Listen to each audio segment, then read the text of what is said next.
I'm not a naturally social person. I would imagine that many people who watch anime generally aren't either. However, when you're talking about a 21+ anime party weekend, well, you'll find that it tends to bring in all the highly sociable people from that subgroup. Shenanicon is a 21+ anime convention put on by the organizers of DerpyCon, only this time they fully commit to the bit and only allow adults.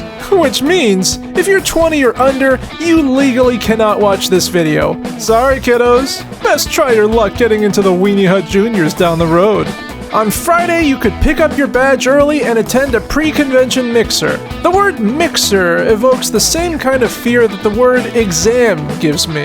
Do people wear cosplays to these kind of things? Should I wear my Aqua cosplay? Will it be too hot? Will people think I'm a siscon? Well, the answer is no, I'm not. And yes, it was. The humidity from the fountain, plus the sunlight coming in from the atrium, plus the East Coast heat wave, all conspired to make it a steamy 82 degrees inside. Source needed. If I hadn't been to the Yankees game the other day, I'd say that this was the hottest I've been all week. But unfortunately, I was at the Yankees game the other day.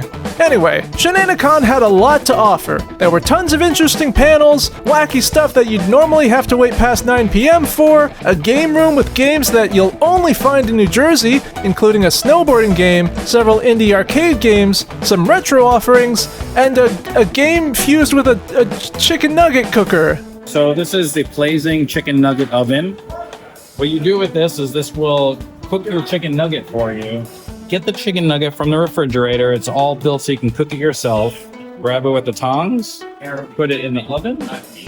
So you just turn it on, and while it's cooking, you're gonna play the video game. So it's like it's a game console that's also a toaster oven. Okay. It's inspired by the KF console, the Kentucky Fried Chicken. This really is DerpyCon Pro Max. Even though the pool was closed, the convention organizers made sure there was plenty of iced water to go around, and I drank to my heart's content. On an unrelated note, I can tell you the bathrooms were super clean. But enough toilet talk, here's some cars. Didn't spot the Ganyesi car this time, but instead we have a different Miku car and a humanized Sylveon.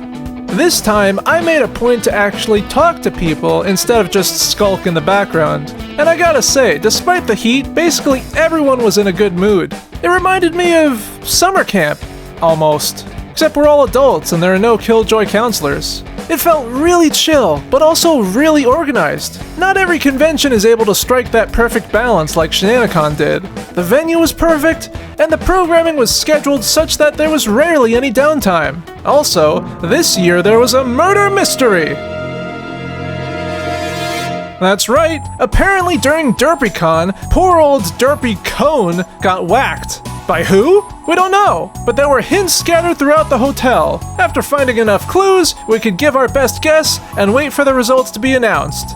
I only found 4 of the however many clues, but from what I could gather, it seems like DerpyCone was universally hated. Perhaps I'm not up to speed on this whole mascot thing, but I distinctly remember DerpyCon's mascot not being a painted traffic cone. I personally couldn't pin down a single suspect, though I believe one would need to be familiar with last year's DerpyCon schedule to understand which witness's alibi was bogus. If any of you solved the mystery, leave a comment down below. Anywho, for its first year ever, I'd say Shenanicon was a resounding success. From what I could tell, everyone behaved themselves, no one got carted away in an ambulance, and things basically just worked. The only downside was the lack of AC.